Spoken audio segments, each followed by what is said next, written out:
Tuesday afternoon to you. It's 4 o'clock and time for Sports4CLE. Thanks for joining us. Hope you're having a good afternoon. Browns back on the practice field out in Berea, getting ready for that final preseason game, a home one against the Rams. Kevin Stefanski, before practice today, explained the decision where he named Joe Flacco as the starting quarterback. Yeah, all along been evaluating our guys, and I thought Joe has performed really well in camp and going back to the off-season program. I thought he's done exactly what we've asked him to do, and I think we have a lot of confidence in him. How much has he started to further notice, or for the season, or day-to-day, week-to-week? Week? Obviously, as you know, Tony, don't get into those type of things right now. Have a ton of faith in Joe, have confidence in Joe. I'm excited for him. His teammates know what he's about. He's a hard worker. Yeah, he earned it, and I understand with the injuries how that may look. That's really not the case here. Joe performed really well, both in practice, in the joint practices, in the meeting room, you name it, in the walkthrough. Just what he's able to bring to the football team, he's earned that role. Honestly, Tom, I do think the guys believe in Joe, but I want to give credit to that entire group. I think those guys are working very, very hard.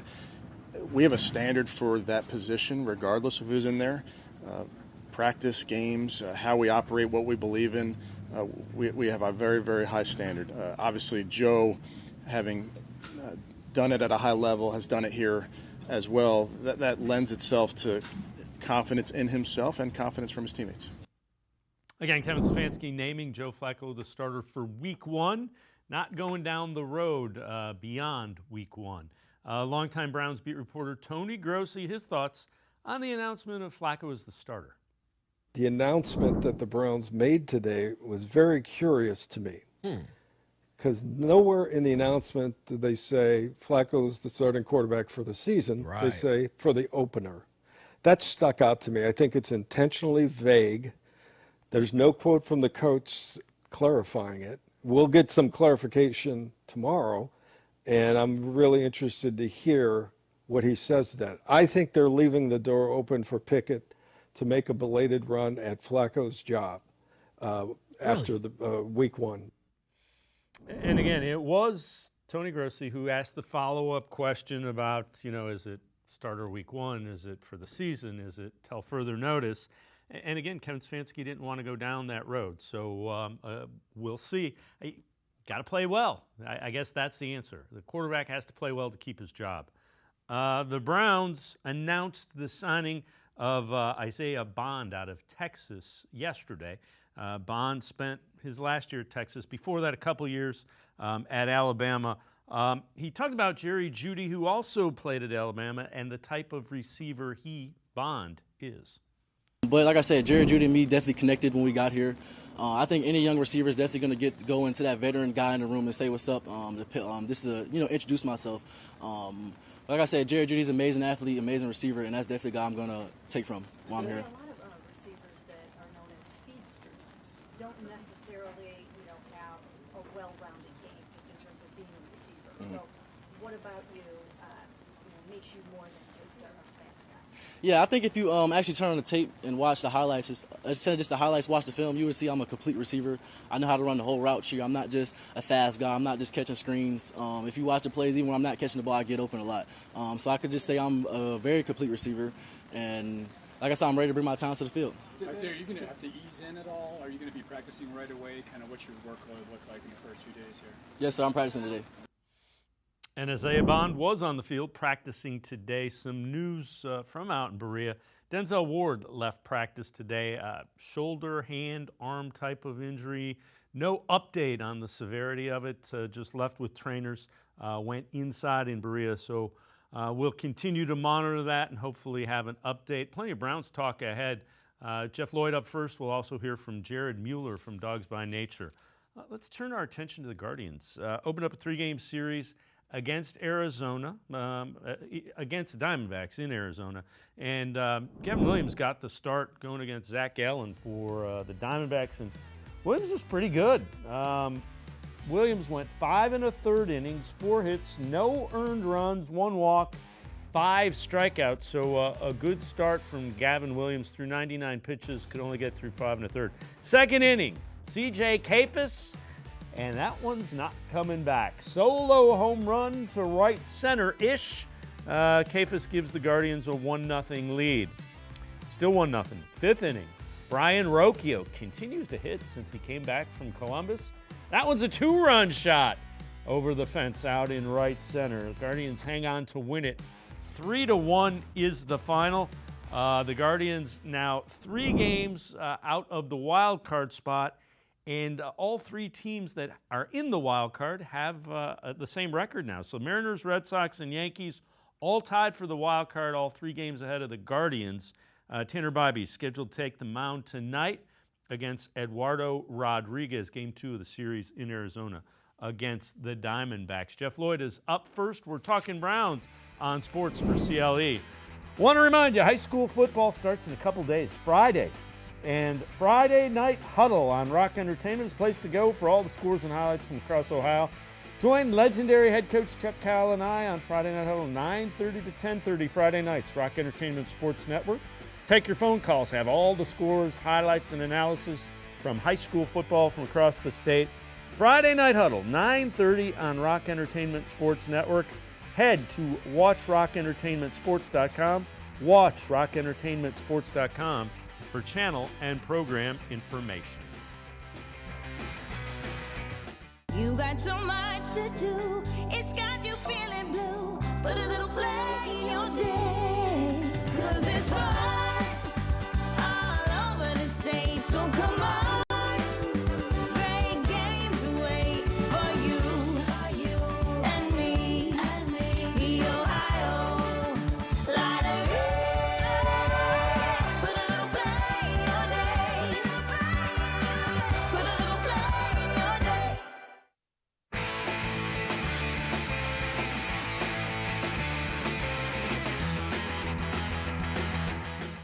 Browns are up first on Sports for CLE. Browns beat reporter for the Plain Dealer, cleveland.com, Mary Kay Cabot, on what she believes the Browns' quarterback plans are moving forward. I think that they still plan to keep 4 quarterbacks. They can still do some things with an injury list or with the practice squad and things like that. But I don't think they want to give up on any of those guys. I think that they traded for Kenny Pickett because they were really excited about what he might be able to do in this offense. I think they believed that he would flourish in this scheme in a way that he didn't have an opportunity to under Matt Canada. I think he looked really good in his 4 practices before he injured the hamstring. So I don't think they want to give up on him. And then the 2 rookies, they've got 2 really good developmental prospects here, and they both played well in their preseason starts. I think that was encouraging and exciting for the Cleveland Browns and for their fans. And so I think that they will keep all 4, even if they have to, utilize the practice squad quite creatively at times. With that, let's welcome in Jeff Lloyd, host of Browns 3D on the Orange and Brown Report. Jeff, I can see them keeping 4. I am intrigued about, Kevin Stefanski kind of not wanting to go down the road of, is Joe Flacco the starter till further notice? Is it? And I get why he's doing it, but it's just interesting. Well, and this is the thing, and nobody can just take a statement and just take it at the face value that is. Joe Flacco's going to start that game, which is still 2.5 weeks away. So the fact that we're kind of already asking questions about what's going to go on the following week when the Browns are scheduled to go to Baltimore, I mean, we've still got a long way to go before we even get to week 1 against the Bengals. Everybody kind of feels a little bit differently than on whoever maybe you thought your guy was. Me, I kind of felt the way it worked. Kenny was the first guy in. Joe was the second. The 2 rookies were in. For me, it kind of felt like that this was going to be Joe Flacco's battle to lose. Unfortunately, the competition wasn't a full competition. Kenny Pickett certainly missed some time. Dylan Gabriel missed some time. Shedeur Sanders is currently missing some time. There is some irony to this that the 40-year-old was the one that was able to make it through and so far go bell to bell through training camp without any issues. But I think you have the track record with Joe. You have him within this system. You had him play, basically a 6-week fairy tale scenario for this franchise that got them ultimately into the playoffs. It probably was the best option from day one. I think, yes, they would still at some point probably like to see some other guys. But if Joe goes out there and say, everybody talks about that first 6-week stretch, and let's not kid ourselves, it's not an easy first 6-week stretch. But say the defense, which looks really good right now, plays even better. Somehow the Browns get to 3-3. And all of a sudden, you're in this situation where you're competing. At that point, I don't think anybody in that room is going to be in any hurry to pull the plug on Joe Flacco anytime soon. But it's, when you have 4 guys, and if it was a straight thing where there was a starting quarterback from Jump Street, we wouldn't be having these conversations. Because the fact that there's 4 of them and we've gotten to see the rookies, and I think from each of the rookies' performances, I think we got a little bit excited about each guy, all under the standing that they're not ready to go just yet. Also, let's keep in mind, this is a team that's basically started 5 quarterbacks per year over the last 2 seasons. So the realism of the factor is that, no, not one guy is going to go out there and start 17 regular season games. Yeah, and I get why he didn't want to answer the question. There is no need to answer the question at this point. That's why. Of course. Nothing good comes from saying, yes, this is set in stone. You kind of mentioned the 2 rookies, and there are the vocal proponents of both of them in the fan base. You know what? Both of them have played pretty well. Now, the turnovers, they're a problem. You can't turn the ball over, but I will say Dillon Gabriel looked like he had been there before quite a bit. I think the thing you noticed with Dillon Gabriel was, just a little more just quickness to it, the alacrity to it. And this is kind of the things that were leaked about what the Browns liked about Dillon Gabriel. Plays on schedule, plays on time, kind of sees it before it's there. I think in a perfect world, you could probably take some of the positives of Dillon Gabriel, some of the positives of Shedeur Sanders, and that would have been a quarterback the Browns probably would have been comfortable staying at number 2 and taking. I think what I came away with from both guys playing is, and it's not really happened yet. Dillon got a taste. Shedeur certainly did it, is let's give these guys a little bit more on their plate. Let's let these guys start playing with the starters. And I'm not talking about regular season games. Maybe that opportunity can come in the dress rehearsal on Saturday in the preseason. But I think you saw with Gabriel, everything was kind of on time. The interception, look, it's kind of everybody's fault, but it's always the quarterback's fault because the ball left his hand. If you just threw it to the sideline, either Johnson catches it or he doesn't. Or you just threw it into the crowd because you said, look, everybody's standing in a muddle huddle. I can't throw it to any of you.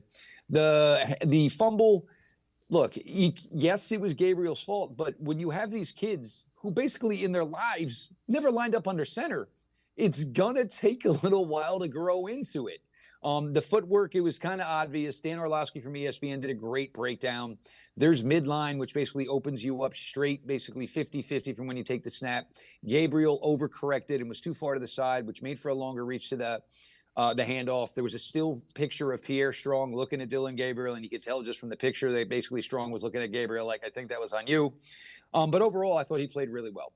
Shedeur, I think with Shedeur, you saw a little bit more verticality with his throwing. But I also think you saw with Shedeur is that maybe Shedeur was playing to the level of guys he was playing with. That's why I'm such in a spot where I want to see these guys start playing, with the ones and at least getting reps with the ones. Because you want to see if there becomes more there. Look, Shedeur Sanders shined with Travis Hunter, who ended up going number 2 in this draft. Maybe you'd like to see him work a little bit with Jerry Jeudy, Cedric Tillman, Jamari Thrash, David Njoku.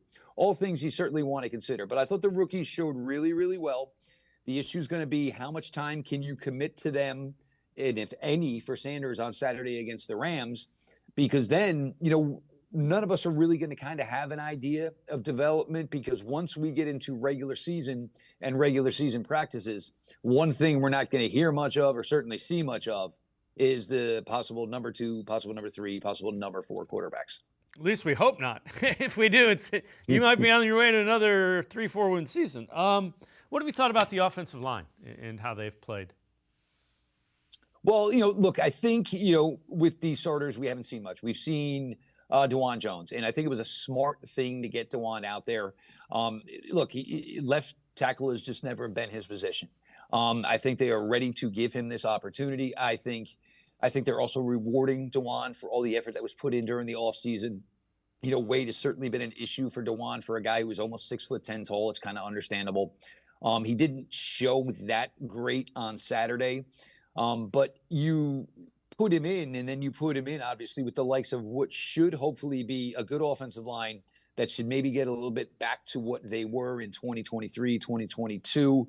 I'm excited about it. The depth certainly looked better in week 2 than it did in week 1. Tevin Jenkins had a really nice week. Luke Whippler, for a guy that's been here for 3 years, and we barely know because basically both of those years were obliterated by injuries, really has looked good through 2 preseason games. Almost to the point where, you know, you understand there's a good chance Ethan Posick is not with the Browns in 2026. And you would think there would be an opportunity for Luke Whippler to maybe get that starting job. Granted, small sample size that we're grading it on. Zach Zinter just needs reps. And, I think because the thing is he's working on the left side. He's working on the right side. He was a right guard in college. He's really kind of a guy without a home. And when you're a guy who's trying to grow, a guy who's trying to mature, being a swing guy isn't the best opportunity for overall growth. But, that's the situation, unfortunately, that he is in. Cornelius Lucas, who looks to be a pretty good swing tackle for them, currently out of practice with an ankle injury. My guess is the Browns, if they can, might just ice him until they get to the Bengals week. And Joe, just hope he's ready to go as the swing tackle if needed. All right. Kevin Stefanski talked earlier today, his thoughts on Isaiah Bond, the newly signed wide receiver who was practicing today, 4.3 speed. Yeah, I think like any player that comes in, we need to get him up to speed, Jeff, and see where he fits in those type of things. But certainly he's got the right attitude, and we'll know more over the next couple of days. Yeah, I think with any young player, as you add them to your team, it's the same conversation, Darryl, that happened for a lot of guys back in April. But it's about earning a role. It's about earning the trust of your teammates and your coaches, and he understands that and is ready to get going. What has Tommy Reese shared with you about Isaiah Bond? Yeah, as you can imagine, Mary Kay wouldn't get into too much specifics, but we, with any player, we want to make sure we talk to everybody we can and find out about the person as much as the football player. And obviously Tommy was together with Isaiah down there in Alabama. Yeah, been around guys with world-class speed before. I can still remember Coach Zimmer talking about it with defensive backs. Defensive backs respond to speed. When they have a guy across them that can run by them, they respond to it. So we, as coaches, want to utilize the speed of a player, whether he's a receiver, tight end, you name it. We want to utilize that to our advantage and put that player in position where he can run by defenders, give them the threat of running by defenders. So that's something that we have to do a really good job of utilizing in this offense. So, Jeff, the question, what's the pecking order? Does Isaiah Bond change the pecking order of the wide receiver room? Well, I think the contract alone certainly all just shakes up the room. He's here. He's going to be on the 53. There's just no way around that. And it certainly probably creates a little bit of conundrum because I guess we're figuring, about 17 days away from the opener. And again, practices start to change here a little bit. You know what I'm saying? It's not full on teaching. It's, hey, if you don't know what you're doing, you're getting out and we're getting the next guy in. We don't have the time to coach you up. And that's certainly where Isaiah Bond is going to be at a little bit. He's going to be a little bit hamstrung. He's going to have to really, really dedicate a lot of his own free time to get caught up. It's a little bit different than Quinshon Judkins. At least Quinshon Judkins had 6 weeks within the system before he went away. He's coming in 100% blind right now, Isaiah Bond. I do love the ability of Bond. It's raw, certainly. It was interesting. He transferred to Texas this year. Matthew Golden transferred to Texas this year. Everybody kind of thought there was going to be this, Isaiah Bond breakout year. It actually happened for the lesser known name guy in Matthew Golden, who ended up being a number 1 overall pick. But this is a guy where everybody screamed that the Browns probably needed to take a wide receiver last year in the draft. And, the way it worked out, and they just really couldn't say no to the opportunity of Shedeur being there. People say Bond maybe would have ended up going top 100. It's hard to say once, the legal thing came into it. But it was a really good get at this late point in time. And, we've been talking about some trade targets from other teams. And some of those things have changed. Tampa Bay was a team that had a deep wide receiver room.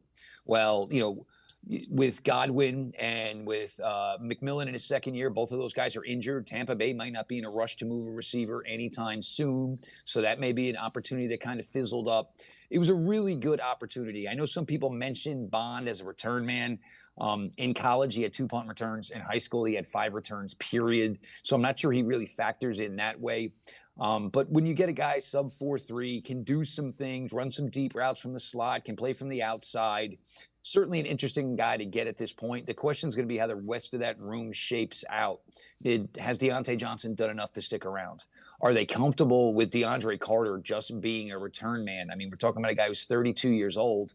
Normally, that's an age the Browns frown upon. Are they just going to keep him around for the return aspect of it?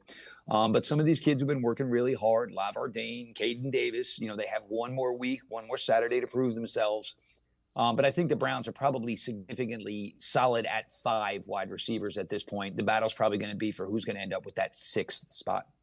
Jeff Lloyd from Browns 3D on the Orange and Brown Report. Now, you're going to step aside, take a quick time out. We'll head to the voicemail of Truth and Reason when we return. Come back to go forward. Back to learning new things. Back to pursuing your dreams. Tri-C has flexible learning options to fit your life. And every year, more than 1,000 local companies provide Tri-C students with real-world learning. The right education can boost your lifetime earning power by hundreds of thousands of dollars. Start now with a college education you can afford. Tri-C, where futures begin.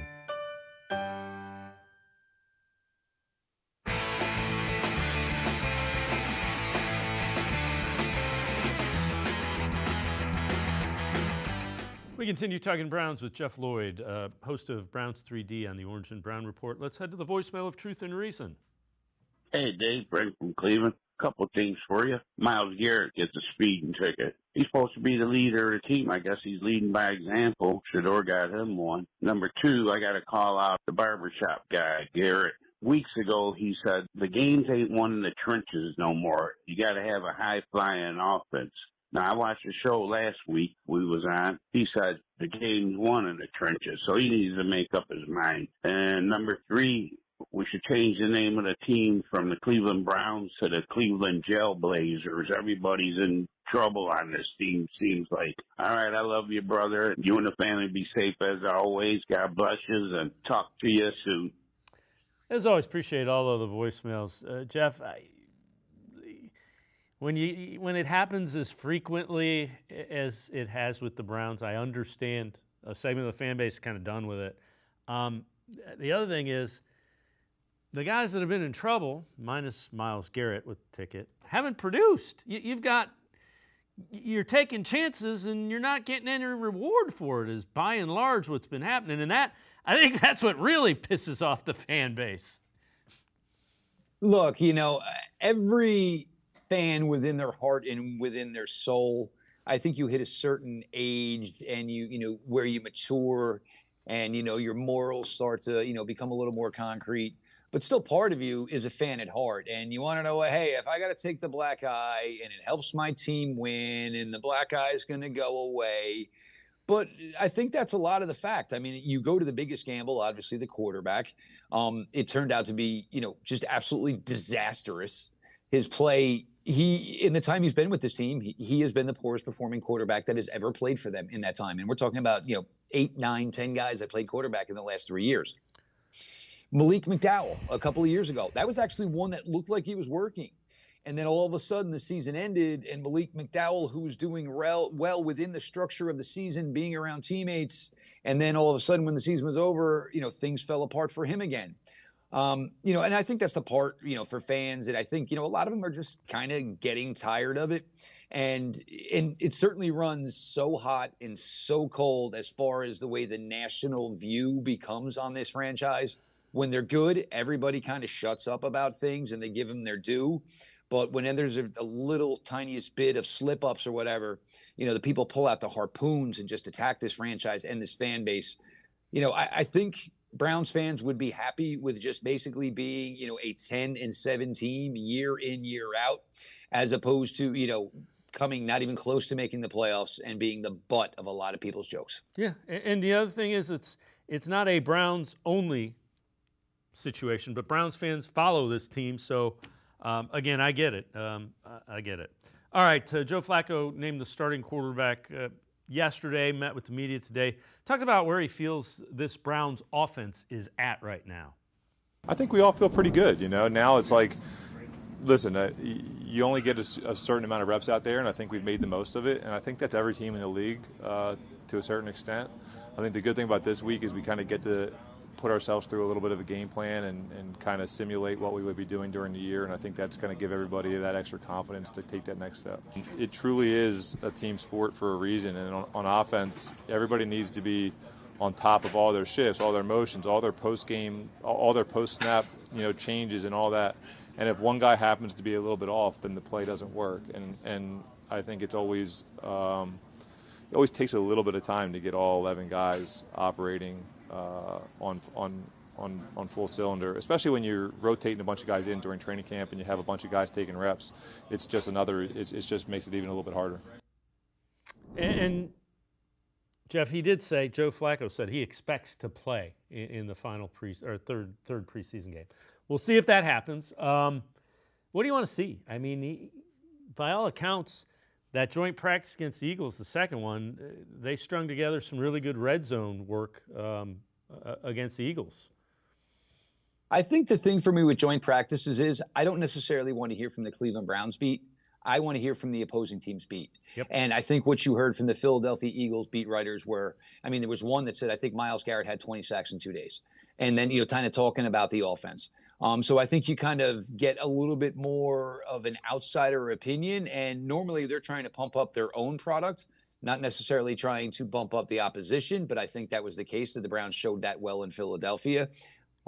If they think Joe needs to get a couple of reps and Joe thinks he needs to get a couple of reps, and we're going to play the first string offensive line anyway for a couple of reps, then go ahead and put Joe out there. It just makes the most sense. I think, if you're going to tell him he is the starter, I guess it becomes Joe's call. He's a competitor. I'm sure he wants to get out there and get his juices flowing. I do have a little bit of leery because the Los Angeles Rams defensive line is pretty stinking good. But if you want to go out and it's a drive, or heck, you even put him out there and say, look, we're just going to go 2 minutes, because it's really hard to replicate that. And I know they did it a few years ago with Baker Mayfield. Just go out there, do a 2-minute offense.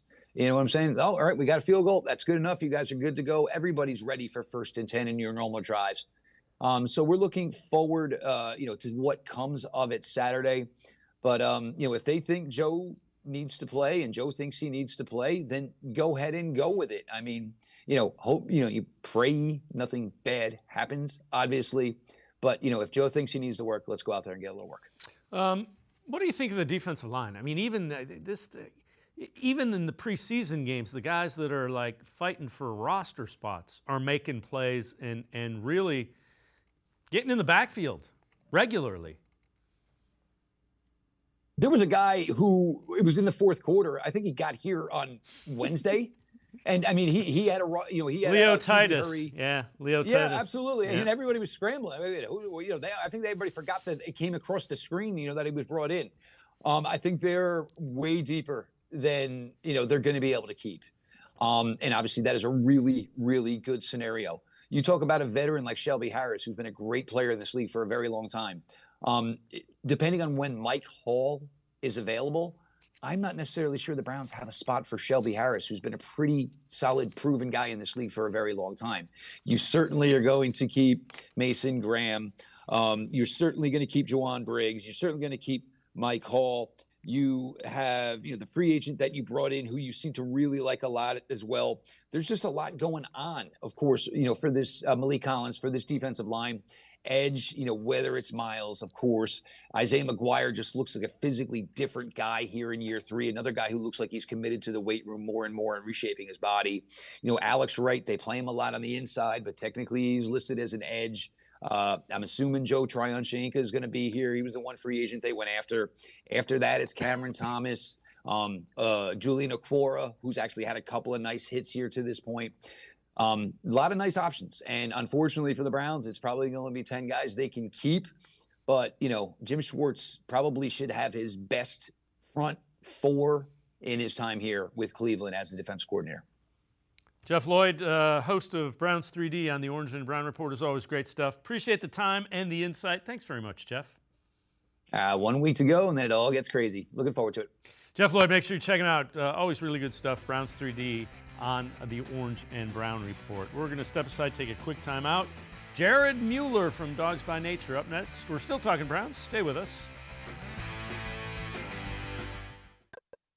Come back to go forward. Back to learning new things. Back to pursuing your dreams. Tri-C has flexible learning options to fit your life. And every year, more than 1,000 local companies provide Tri-C students with real-world learning. The right education can boost your lifetime earning power by hundreds of thousands of dollars. Start now with a college education you can afford. Tri-C, where futures begin. You got so much to do, it's got you feeling blue. Put a little flag in your day, 'cause it's fun all over the state. So come on, great games wait for you and me. The Ohio lottery. Put a little flag in your day. Put a little flag in your day. I am powerful beyond my wildest imagination. I will define my future. I will keep challenging myself to improve. Because I am a future leader of this great nation. I will be responsible for raising a beautiful family. And educating not only my generation, but many more to come. I will make a difference in my community. And I will stand up for what I believe in. I will not settle for simply chasing my dreams. I will achieve them. Because I was given a chance. An opportunity. A home. At Family, Career, and Community Leaders of America. The ultimate leadership experience. FCCLA has been one of the greatest experiences of my life. It's made me who I am today. Join us. We'll build a new future together.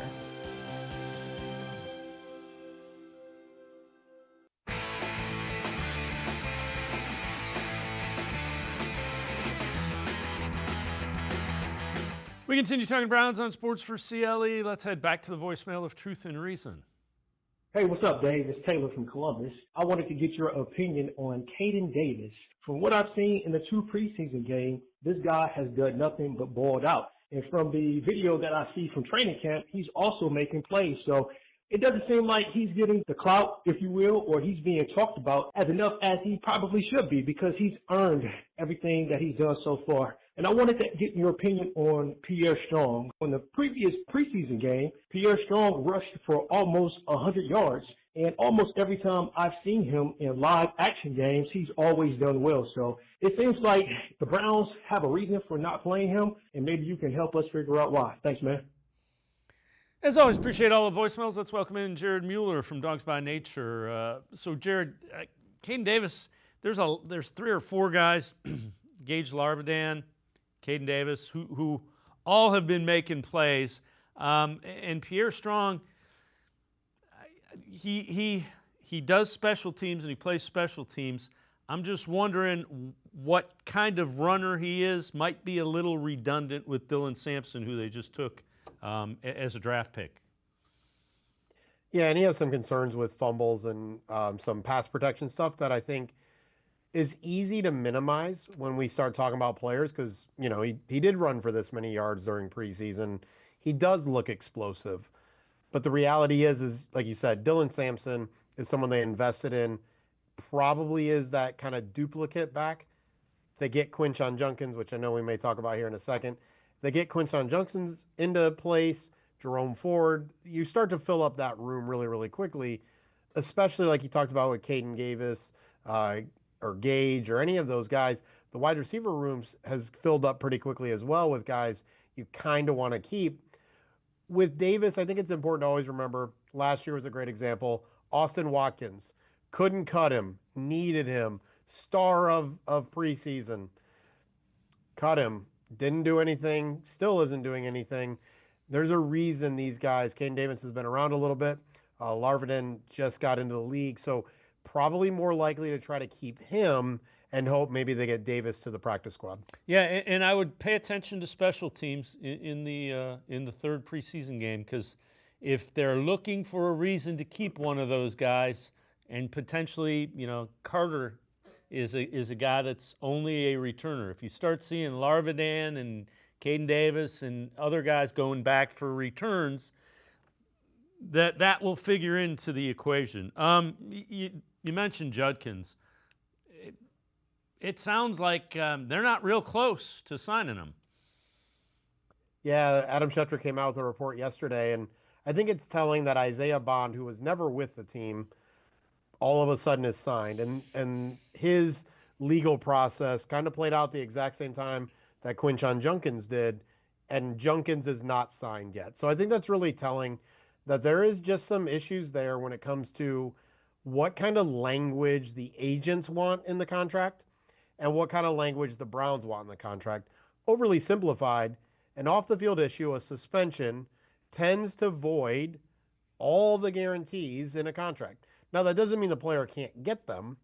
It just means they're not guaranteed anymore, and they have to actually earn those, and they can be cut and not have to pay them. And so it sounds like the Browns, even though Judkins had no issues off the field coming into the draft and has been quote-unquote cleared of everything that happened in Florida, it sounds like the Browns are holding fast to some of potentially their void language, and the agents are looking at a deal where the player picked before Judkins, the player picked after Judkins, fully guaranteed deal, no legal charges are standing, nothing happened, we want the same thing.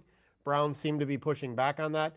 It'll be interesting if there is some kind of middle ground here, because what happens if he is suspended for 3 games for something that happened before he signed a contract? Should that null and void guarantees on a contract he would now sign, right? So there's just a lot of kind of legal loopholes that I think have to be closed up.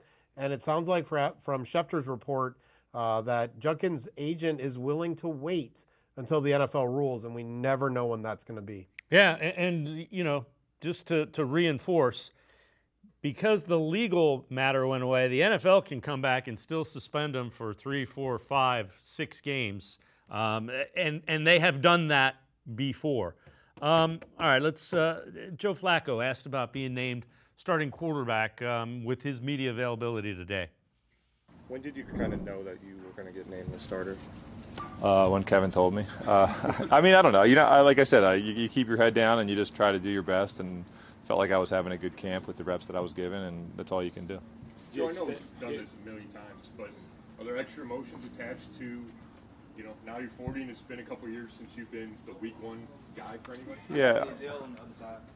I don't know if I was very emotional about it, but listen, you don't take for granted opportunities in this league, especially, to get one at this point in my career is, definitely special. But like I said, it's pretty much business as usual and just kind of trying to get better. So. Do you expect to play Saturday, and do you want to play? I assume you want to play. Yeah, I do expect to. I think there's a lot of value in preparing yourself to go play a football game and getting your mindset ready for that. So Jared, there's no surprise really that Joe Flacco was named the starter.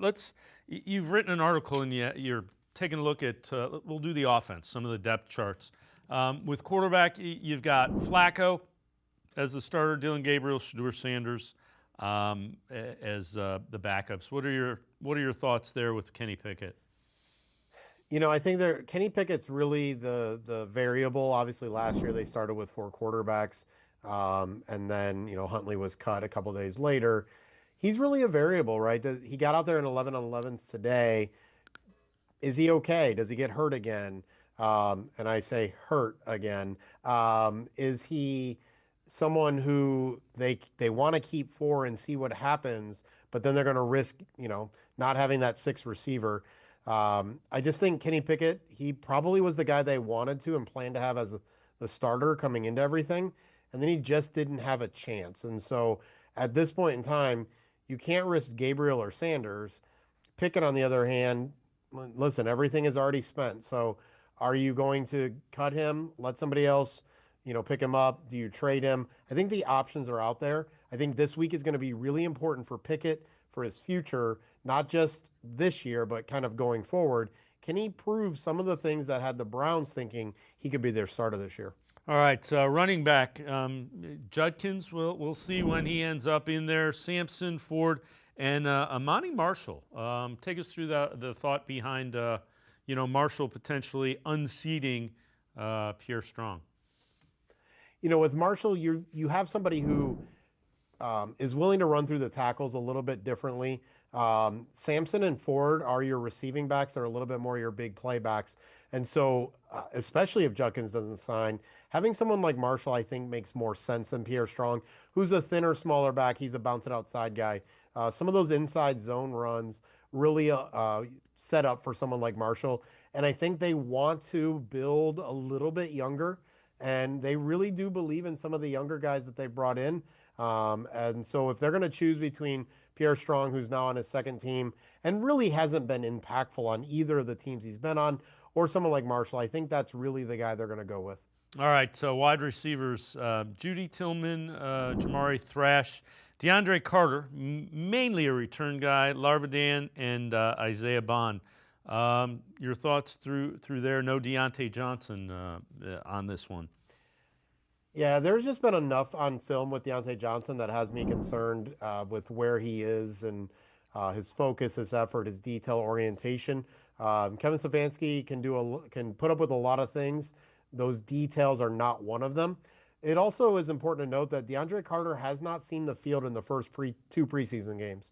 As a return man, a veteran, one-year contract, if he was fighting for a position, they would want him on the field.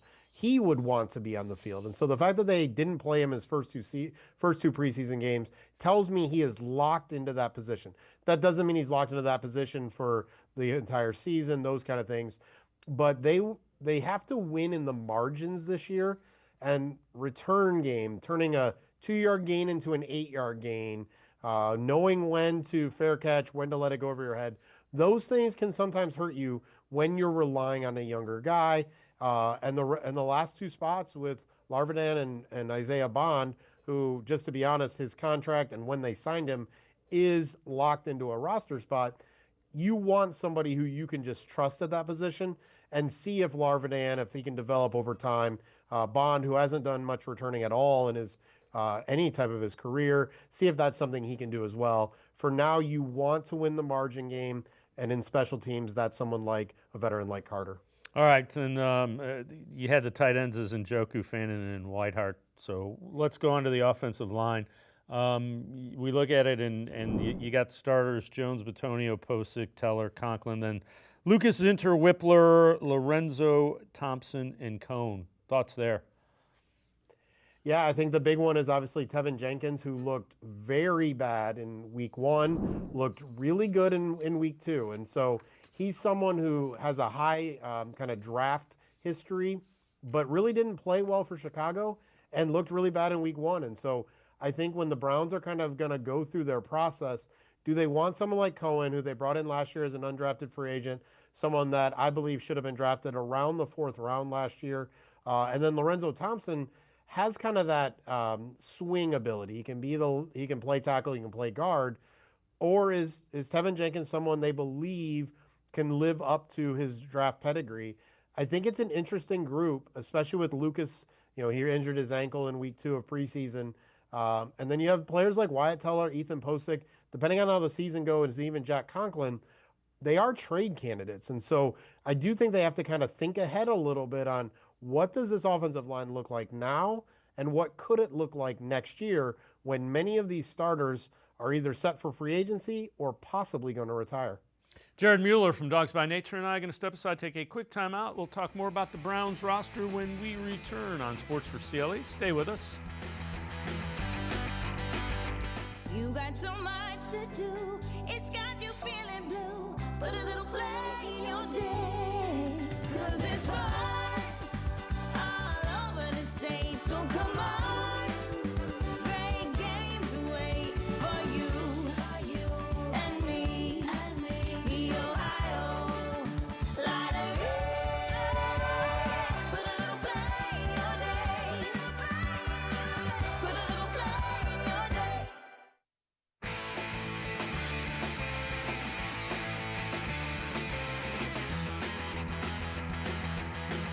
We continue talking Browns with Jared Mueller from Dawgs by Nature. So, Jared, I want to combine an article you wrote and a couple other things. So, expectations for suspensions for well, you got Devin Bush too, but Judkins, Bush, and then the trades. Kenny Pickett, who you think might be interested, and the Browns are interested in Trey Hendrickson from all accounts. Yeah, the Browns are in a really interesting position. So start with suspensions. Devin Bush, they expect some type of suspension. But again, timing with the NFL is really up in the air. We don't really know when that's going to come. Current expectation for the Browns is that Judkins will get some kind of discipline, but possibly avoid a suspension. That is the current belief of the team. Isaiah Bond, they expect to avoid a suspension altogether. And so a little bit different than what maybe we were thinking coming in. But again, that is their current expectation based on talking to the league. The league doesn't always run by things that are logical. You can have a very similar charge in a very similar situation and a small suspension, no suspension, a large suspension. It really kind of can be all over the place. And so I think the Browns, it's part of the Judkins contract thing. But the current expectations is minimal, possibly no suspension for Judkins, and current expectations is no suspension for Bond. On the trade market, multiple teams have called the Browns about a quarterback. The Rams are one of them, who they play this week in preseason. Matthew Stafford's back is very, very concerning, and what kind of the future looks like. Stetson Bennett really hasn't kind of panned out there, and so not only do they have some concern for this year, also I'm just very concerned if they decide to play Stafford this week with Myles Garrett getting a few series, but they also have concerns beyond this year, and so that's where someone like Kenny Pickett, that is where someone like Dylan Gabriel or Shedeur Sanders could interest a team like the Rams. They're not the only team that have called the Browns, or they're the only team that I've been able to square away enough to say that they have called the Browns about quarterbacks. Hendrickson's a really interesting one. The trade's not going to happen, most likely. The Bengals are going to ask the Browns for about double what they would ask anybody else. But the Browns are very interested in adding another defensive end. They are monitoring the Micah Parsons situation. And I will say with some certainty that if Dylan Gabriel or Shedeur Sanders shows that they are a starting level quarterback, the Browns would have interest in trading for a franchise tagged Micah Parsons next year with one of the first round picks that they have, as well as some future draft capital. So they are really interested in continuing to beef up that defensive line, as they've seen with the Eagles. And, again, that's where Andrew Berry, kind of really learned who he wants to be as a GM, and that's building the lines. So I know you wrote an article just about how NFL data shows play action and motion is really important, and that's kind of why Tommy Rees was named the offensive coordinator, and we've seen some of that in preseason. Yeah, the data is really interesting. A lot of people for years thought that you had to have a good running game for play action to matter, and what the data is saying is if you have play action and if you have motion, you are going to be significantly more successful than if you have neither of those things. And so we've seen a lot of it. It's actually something I asked Kevin Stefanski about the last two NFL combines is, the Browns have ranked pretty low in motion. And so they've had a high level of play action, but the use of motion was pretty minimal in the last few years with the Browns offense. Some of that could be, 5 or 6 different starting quarterbacks during that time frame. But this year in preseason so far, we have seen some consistency there. And one of the things, their Man Under Center YouTube video, you saw, they are trying to create an offense that sounds and looks the same no matter who is at quarterback.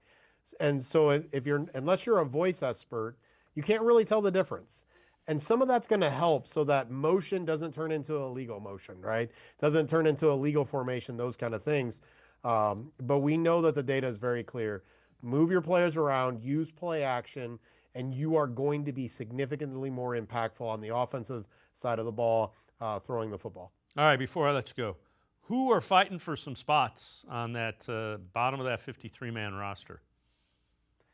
I think there are a lot of people fighting for spots, and I think that's where this roster is really, really interesting. In an article I wrote recently, I think there's probably about 36 or so that are locked in, and primarily a lot of those are on the offensive side of the ball with about 20. I think there are a lot of defenders, whether you're talking about Jerome Baker, you're talking about Kazee or Jenkins in the safety room. There are just a lot of defenders where I think Andrew Berry and Kevin Stefanski are going to have conversations about the now and the future. Is at what level do they value, again, I'll use a Jerome Baker or the two safety veterans. How much are they valuable versus keeping on one of those undrafted free agents, keeping on one of the younger guys, and what are they going to prioritize? With the install of Joe Flacco at quarterback 1, it seems like they're going to prioritize winning this season. But the reality is someone like Rayshon Jenkins going to change the success level of this team this year versus developing a younger guy at that position? So there are just a lot. Huntington is a great name.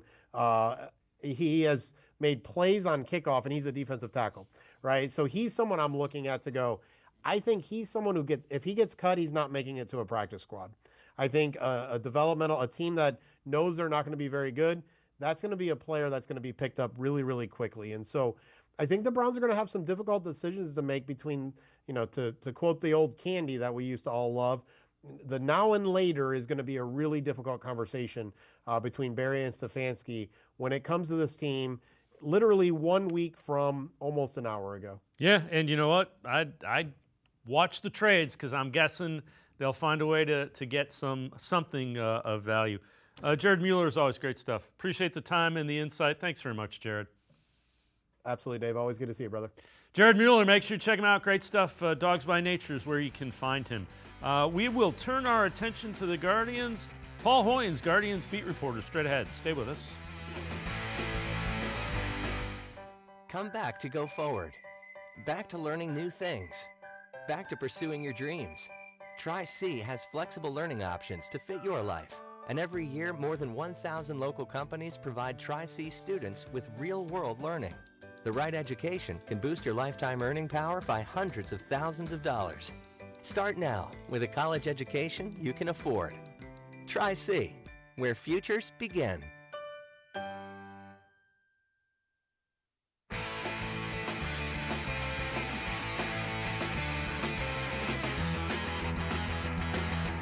We turn our attention to the Guardians. They won in Arizona last night, so the Guardians are now 3 games out of a wild card spot, and all 3 teams that have a wild card spot are 3 games ahead. So Guardians 3 games out. Let's welcome in Paul Hoynes from cleveland.com. Hoynesy, the Braves series, that wasn't good. I got nothing creative other than that was not good. Not good at all, David. I mean, it really kind of set them back. I don't know if they were looking ahead a little bit, because of the Braves record, but that's the Braves record. That's a championship lineup.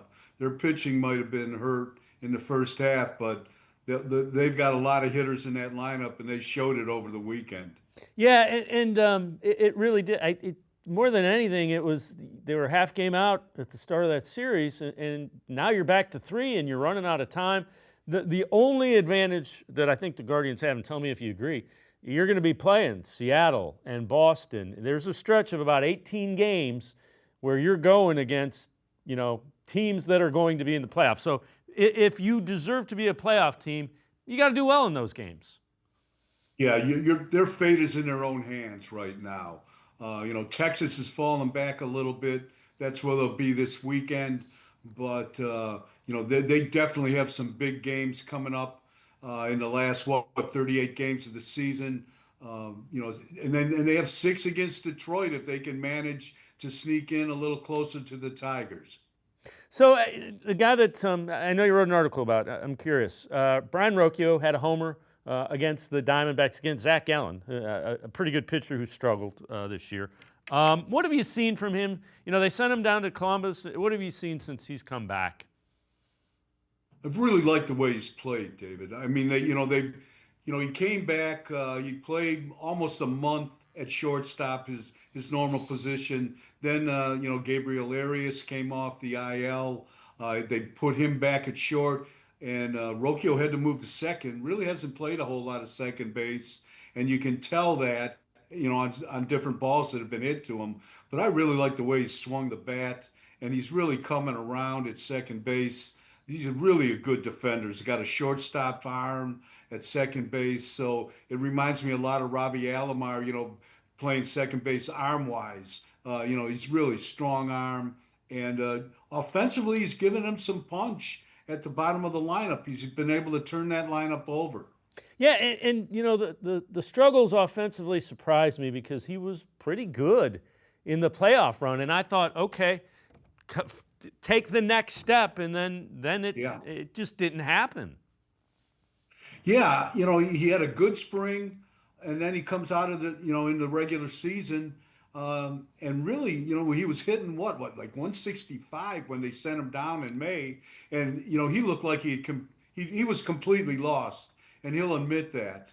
He had just he had kind of lost his way. He went down to Columbus, instead of pouting. He went to work. It kind of reminded me a lot of what Jose Ramirez did in 2015 when they sent him down, and you had Lindor, sitting staring over his shoulder, and you wondered if you'd ever see Ramirez again. But Ramirez, as he always does, kind of grinded it out, came back, and he's become one of the best players in franchise history. I'm not saying that's going to happen with Rocchio, but I just like the way the gumption he showed when he got sent down. He put up some good numbers, and he made them bring him back. As you look forward, what do they need? Who do they need to play well? Being the Guardians, if they're gonna, make up those 3 games on one of the teams, it's the Yankees, the Red Sox, and the Mariners currently. What are going to be the keys to them getting into the playoffs? Yeah, they've got to play better defense, and I I don't know if that's possible because of the philosophy of Stephen Vogt and playing everybody in every series and making so many defensive switches. But let's put that aside. Manzardo's got to keep hitting. Santana has to start hitting. He's got to start driving in runs. He's been in a funk, and traditionally he's been, a second half player. He's got to help some. He's got to drive in He's got to drive in runs from the middle of the order. They've got to continue to keep getting, production from Kefis and Rocchio down at the bottom of the order. It looks like Kwan is coming back a little bit, and that's a good sign. Ramirez has been in a little bit of a funk. He's got to get going again from a power standpoint, Dave. Yeah, Hoynes, I looked at it. Their record when Jose Ramirez does not get a base hit is 13-23. They've only won 13 games, and we're closing in on September when Jose Ramirez does not have a hit. Come on, guys, you got to. He can't carry you all season long. David, as a team, they are only hitting about 229 as a team, and we're talking about them as a playoff contender. I mean, that's like they've got a pitcher at every position. They've got nine hitters, 9 pitchers hitting in the lineup. I don't understand why they're where they are. Why they are where they are. I mean, what's going on here? No, I can't understand. Somehow they find a way to win. What about the bullpen and the Class A thing and we won't even get into Ortiz. There's an opportunity for particularly for Cade Smith. I mean, he goes out and does what he's capable of doing. He becomes a closer and probably one of the better ones in baseball. I think he's the closer right now, David. I don't know if it's a plus or a minus that he can pitch more than 1 inning. Class A was kind of regimented to that 1 inning. They'd stretch him a little bit, to 4 or 5 outs in the postseason or in a big game. But Cade Smith, can do that on a regular basis, and I just hope they're careful with him. I really like the way Sobrowski has come around. He got 2 big outs last night. I was worried about Hunter Gaddis, but it looks like he may have caught a second wind here. But and hopefully they brought Heron back up. He's made one appearance. It was a good one, but they need him to take a step forward here and be the Tim Heron that he was in 2024. Yeah, that would go a long way to helping sort out that bullpen. All right, Tristan McKenzie goes from the Arizona complex to AAA Columbus. What are you hearing about McKenzie? Yeah, we talked to the farm director, Stephen Osterer, on Sunday. They're going to use Tristan out of the bullpen in Columbus. They really think he's made some progress. He's throwing more strikes. His velo is up. But Dave, this guy, just think of what this guy has been through. I mean, he hasn't pitched in the big leagues for Cleveland since late April. And, he spent the rest of the time kind of at AAA or just wandering around the complex in Goodyear, in the Arizona desert. It's just, I hope, for his sake that he can find something, that he can get back to where he was if he's a reliever or a starter. But, they've got a decision to make with him at the end of the year. What do they do with him? Is he a free agent? Do they non-tender him? There's a lot of questions with Tristan. I just hope he finishes the season strong. All right, before I let you go, Shane Bieber will likely make his 2025 big league debut with the Blue Jays Friday. Let's hope he does well. I think they weren't going to be able to re-sign him because it was kind of a double-edged sword with him. I think we've talked about this before. He pitched well. He's opting out. He doesn't pitch well, and they're on the hook for a pretty big contract. Yeah, and his last rehab start, David, with Toronto, goes 7 scoreless innings on Friday for Buffalo. I would think he's as ready as he's going to be, and I anticipate him pitching well. I think he'll pitch well for Toronto down the stretch, and he's going to help them win the AL East. Yeah, I would expect he'll be in that playoff rotation, and I expect him to pitch pretty well for the Blue Jays in the playoffs as well. Yeah, definitely. I hope he does. He's a good guy. He's worked hard to come back, and that's a long haul. That's 16, 17 months of rehab. So we'll see how it goes on Friday. Hoynes, I appreciate the time and the insight. Thanks very much for taking some time with us. Thank you. Paul Hoynes, make sure you check him out. He is the Guardians beat reporter for the Plain Dealer, cleveland.com. Always really good and insightful Guardian stuff. That's going to do it for this edition of Sports for CLE. We will see you back here tomorrow at 4 o'clock. Have a great night, everybody. See you tomorrow at 4 on Sports for CLE.